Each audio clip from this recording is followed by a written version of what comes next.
Good morning, everyone. We've all faced them. The critics, the manipulators, the energy drainers, toxic people. They creep into our lives with their negativity, their drama, and their constant need to pull others down to feel taller. And the truth is, if you let them, they will drain your energy, steal your peace, and keep you stuck. But today, I'm going to tell you the one thing you need to do. Just once, to ensure toxic people never bother you again. Toxic people are not always obvious. They can appear charming, helpful, or even vulnerable at first. But beneath the surface, their behavior is often manipulative, self-centered, and draining. One of the most dangerous things about toxic individuals is how subtly they operate. They don't barge in and cause chaos all at once. Instead, they test the waters, pushing your boundaries little by little until they gain access to your emotions, your time, and your peace of mind. The moment you let them in without structure or limit, they begin to feed off that openness. Emotional access is like an open door. It means you allow someone to influence how you feel, how you see yourself, and how you react to the world. For healthy people, that's a beautiful exchange, a bond of mutual trust and respect. But for toxic people, it's a tool. The more access they have to your emotions, the easier it is for them to manipulate you. They learn your insecurities, your guilt points, your emotional trigger, and they use them not to connect, but to control. Toxic individuals often frame their behavior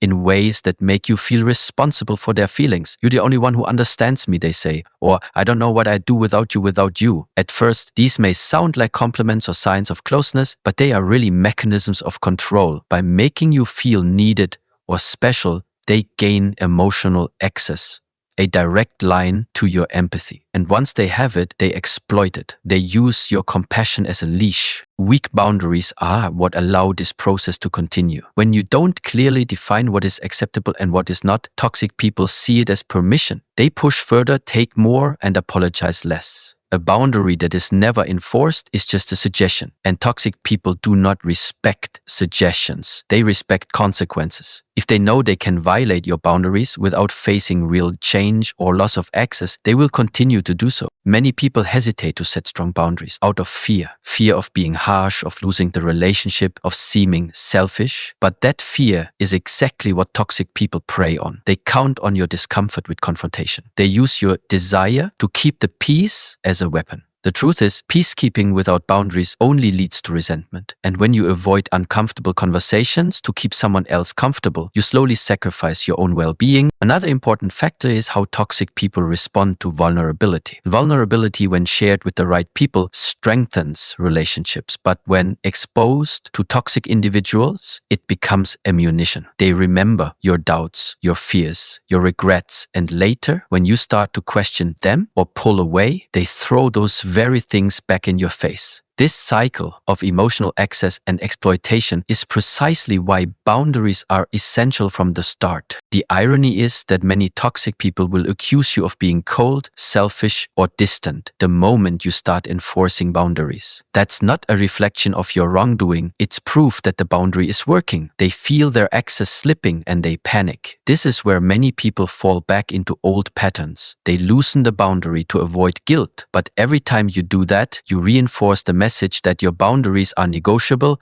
and toxic people love that. So ultimately, toxic people don't just exist on their own. They survive and thrive in environments where emotional access is unprotected and boundaries are weak. They don't need you to be a bad person. They just need you to be afraid to say no. They just need you to keep prioritizing their comfort over your clarity. The first step in cutting off their influence is understanding that your emotions are your domain and it's your responsibility to guard them. When dealing with toxic people, most of us fall into the trap of constantly managing, reacting, and trying to correct their behavior. We second-guess ourselves, re-explain our positions, and sometimes even tolerate their patterns far longer than we should. But the truth is, you don't have to keep correcting or confronting a toxic person over and over again. One strong, decisive action can do more to change your reality than months of passive tolerance or repeated warnings. The key is not in repetition, it's in conviction. Toxic individuals push boundaries not just to see how far they can go, but to see how many chances they get before you actually mean what you say. They live in the gray area between your words and your follow-through. That's why the moment you show them that you're serious, that you're capable of enforcing your boundary with action, not just intention, they often retreat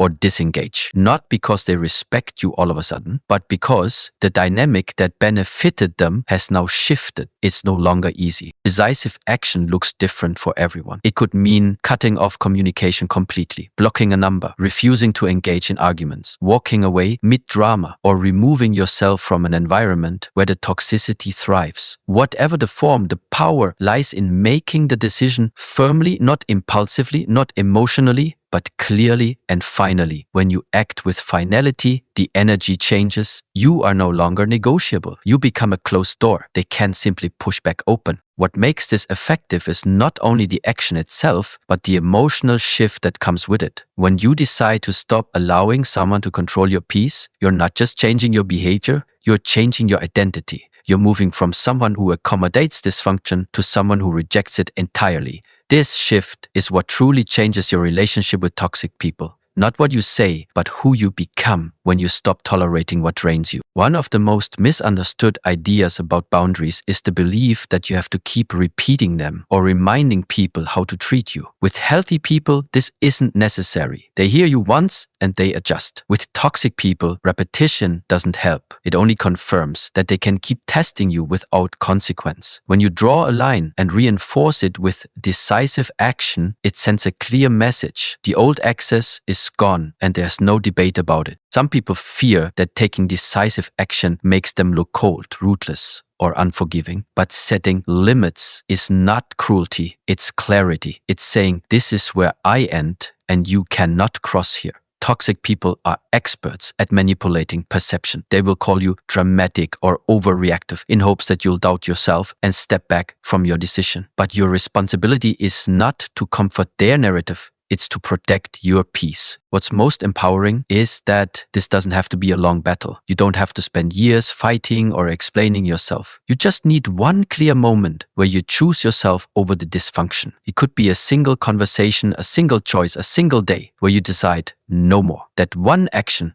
when aligned with your truth, can create distance, demand respect, and signal to others that your energy is no longer up for grabs. In the end, decisive action isn't about punishing others. It's about protecting yourself. You teach people how to treat you not by how much you tolerate, but by what you finally refuse to accept. And when toxic people realize that you are no longer accessible in the way they want you to be, they often stop bothering you because you've done the one thing they can't work around. You've taken your power back in one clean, final move. In the presence of toxic people, the instinct to respond emotionally is strong. They often provoke you intentionally, saying things designed to poke at your insecurities, your values, or your patience. And naturally, we want to defend ourselves, explain our intentions, or even lash out. But what toxic people feed on is not just your attention, it's your emotional energy. The more reactive you are, the more power they hold. That's why silence, paired with a firm boundary, is often far more powerful than any emotional response. Toxic individuals are masters of chaos. They create emotional storms and then stand calmly in the center while you spin around them trying to make sense of it all. When you get angry,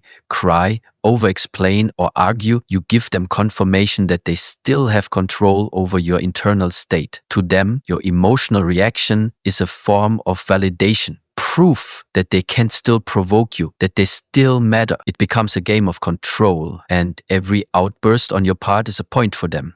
On the other hand, silence is unsettling to them. A firm, unemotional boundary confuses toxic people because it doesn't offer them anything to grab onto. There are no cracks to slip through, no arguments to manipulate, no feelings to exploit. It's like trying to push against a wall that doesn't push back. Eventually, they give up, not because they've changed, but because they realize they can win with someone who refuses to engage on their level. A silent boundary might look like walking away mid-conversation, not responding to a baiting message, declining an invitation without an excuse, or even just not explaining why you're done with them. It feels uncomfortable at first, especially if you've been conditioned to over-communicate or people-please. But the truth is, toxic people don't deserve explanations. They interpret explanations as invitations to debate, not as expressions of your truth. This approach isn't about being cold or indifferent. It's about preserving your energy and refusing to get entangled in games you never agreed to play. It's about choosing dignity over drama. There's immense power in realizing that not everything deserves a reaction, and that your silence can often speak louder than your words. When you don't react, you break the cycle. You stop the endless back and forth. You shift the dynamic from defense to control. The challenge is emotional discipline. It takes strength to remain calm when someone is trying to push your buttons. It takes self-awareness to recognize that the argument they're starting isn't really about the issue at hand. It's about baiting you into giving up your power. The moment you learn to breathe, pause, and choose silence instead of reaction is the moment you become emotionally unshakable. And that's exactly what toxic people can't handle. Eventually, when your pattern changes, when you stop giving them the emotional fuel they depend on, toxic people become disoriented. They'll try harder at first, maybe even escalate, hoping you'll go back to reacting the way you used to. But if you stay grounded, they'll either move on or fall away on their own. Why? Because there's no benefit left for them. You've become a closed circuit, a place where their manipulation no longer works. So remember this: emotional control is not weakness, it's wisdom. Reacting emotionally to toxic behavior only deepens your entanglement. But responding with a firm, silent boundary, that's the language they don't understand. And it's exactly why it works. You don't need to win the argument. You just need to stop participating in the performance. One of the most exhausting things about dealing with toxic people is feeling like you constantly have to justify yourself. You try to explain your intentions, your feelings, your choices, hoping they'll understand, or at the very least respect your point of view. But what often happens instead is the opposite. Toxic individuals don't hear your explanations with empathy. They hear them as ammunition. They store your words, twist your reasoning, and use it later to manipulate or attack you. This is because toxic people aren't looking for truth, they're looking for control. When you explain yourself to someone with bad intentions, they don't care about the logic of your explanation. They care about what they can extract from it. They will pick apart your words, exaggerate your tone, and replay what you said in distorted ways. Something you shared in vulnerability suddenly becomes part of their weaponry, used to shame you, gaslight you, or make you question your own perception. Explaining yourself often comes from a good place. You want to be understood, but with the wrong person, that instinct becomes a trap. The more you talk, the more material you give them. They will interrupt you mid-sentence, accuse you of being defensive, or pretend not to understand just to keep you explaining. It's a form of control disguised as conversation.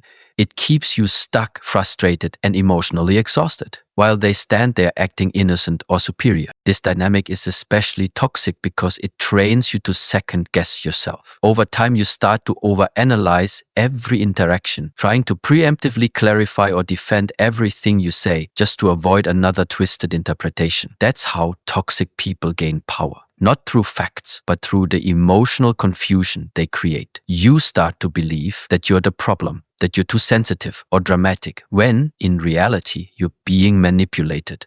The real power comes when you stop explaining, when you say no and let it stand without an essay, when you set a boundary and don't justify it, when you make a decision and don't feel the need to walk someone through your reasons. This silence can feel uncomfortable at first, especially if you're used to over-explaining as a way to avoid conflict. But the moment you stop defending yourself is the moment you start reclaiming your peace. You are not required to convince someone of your worth, your truth, or your experience, especially not someone who has shown they will use your words as weapons. Healthy people don't need constant explanations. They trust your intentions and honor your limits. Toxic people, on the other hand, treat every conversation as an opportunity to chip away at your confidence. They want you off balance, always questioning yourself and looking to them for clarity. This is why brevity is powerful. You don't need to be rude or cruel, just firm and clear. I've made my decision. I'm not available for that. That doesn't work for me. These short, direct statements leave no room for manipulation. The less you say, the less they can twist. The more you explain,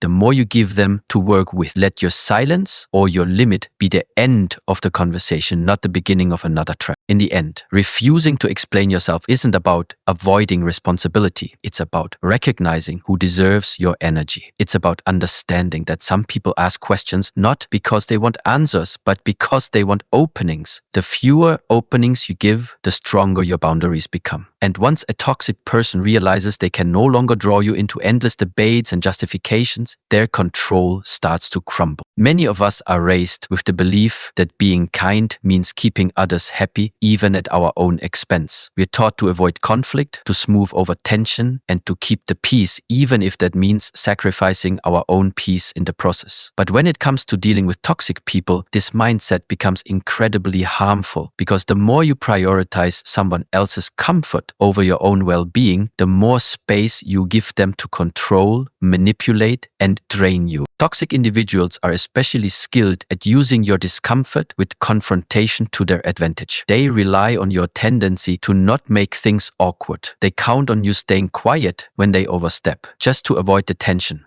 But here's the hard truth. Real peace doesn't come from keeping things calm on the surface. It comes from protecting what's beneath, your mental, emotional, and spiritual stability. And sometimes maintaining that peace requires making other people uncomfortable.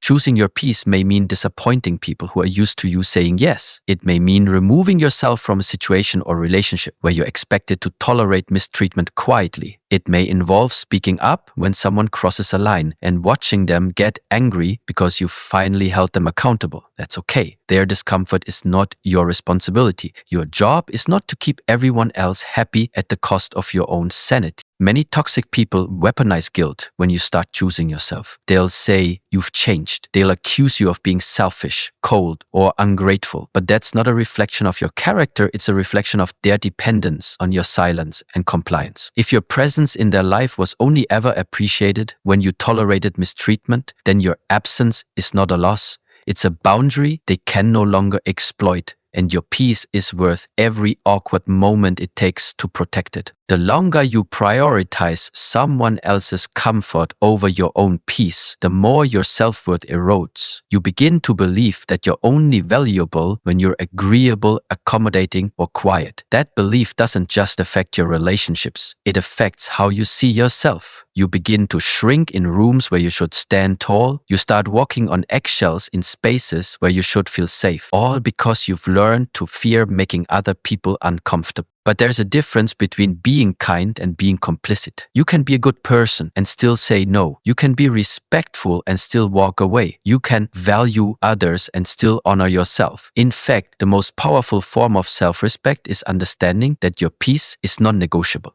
Not just for your own sake, but because it determines the quality of everything else in your life. When your peace is intact, your thoughts are clearer, your energy is cleaner, and your boundaries are stronger. And here's something else to remember. People who truly care about you won't be offended by your efforts to protect your peace. They won't shame you for taking space, setting boundaries, or speaking up when something feels wrong. They'll adjust. They'll listen. They'll grow with you. It's only those who benefited from your silence who will resent your clarity. That's how you know who really deserves a seat at your table.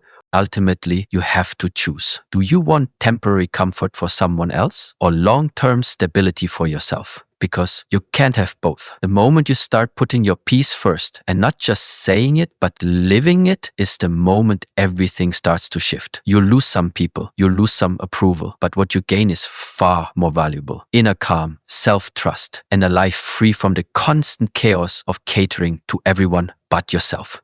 Toxic people thrive on reaction. They need you to engage, to argue, to defend, to plead, to explain. It doesn't matter whether the attention is positive or negative. What matters is that it's attention. It fuels them. It gives them a sense of relevance and power. That's why silence, indifference, and non-engagement are so devastating to someone who manipulates through emotional chaos. When you stop responding, it cuts off their oxygen supply, and many of them simply wither away. It's important to understand that your response is their reward. Whether it's a guilt trip, passive-aggressive comment, or emotional outburst, a toxic person is watching and waiting to see how you react. The more emotional your response, the more they know they've succeeded in pulling you into their game. But when you stop replying, stop explaining, stop feeding the cycle, you change the rules. Suddenly, their tactics no longer get the payoff they're used to. At first, they may escalate. Toxic people often push harder when they feel their control slipping. They might increase contact, stir up drama, or try to bait you in more subtle ways. This is their final attempt to provoke a response. any response. But if you stay firm, if you remain unbothered and disengaged, they start to realize the game is over. And because toxic individuals rarely stick around when their manipulation no longer works, they begin to retreat. This is why detachment is such a powerful tool. When you emotionally detach, you remove the one thing they are after: access. Not just physical or verbal access, emotional access. You don't flinch when they insult you. You don't panic when they try to guilt trip you. You don't chase after their approval or try to change their opinion. Your silence is not passive, it's strategic. It tells them you no longer have control here. Many people fear that silence equals weakness or avoidance, but with toxic people, silence is often strength. It's not that you don't have anything to say, it's that you know saying it won't change anything. And more importantly, you've realized you don't owe them a performance just to prove your point. You don't owe them an argument, a rebuttal, or a final word. Sometimes the most powerful closure is no response at all. Over time, toxic people tend to seek out new sources of drama. Once they realize you're no longer a willing participant, they move on to someone more reactive, more easily baited, more emotionally available to their games. This might sound harsh, but it's actually a blessing, because what they leave behind is peace. Peace that only comes when you no longer feel obligated to engage in a cycle that was never about resolution, only control. One of the greatest realizations you'll have is that not everyone deserves a seat at your emotional table. Just because someone is persistent doesn't mean they're entitled to a reply. Just because they demand your energy doesn't mean you owe it. When you reach a place where your silence is a boundary, not a reaction, toxic people tend to fade into the background. They don't know what to do with someone who refuses to play their game. In the end, toxic people don't need to be confronted as much as they need to be starved of what sustains them: your attention. Once you stop responding consistently, firmly, and without exception, their power dissolves. And more often than not, they simply disappear. Not because you chased them out, but because you finally stopped giving them what they came for: access to your peace, your power, and your emotional presence. When it comes to toxic people, we often think we need to fight harder, speak louder, or explain ourselves more thoroughly to make them stop. But the truth is far simpler and far more empowering. The moment you choose yourself, clearly, unapologetically, and without negotiation, the dynamic changes. Not gradually,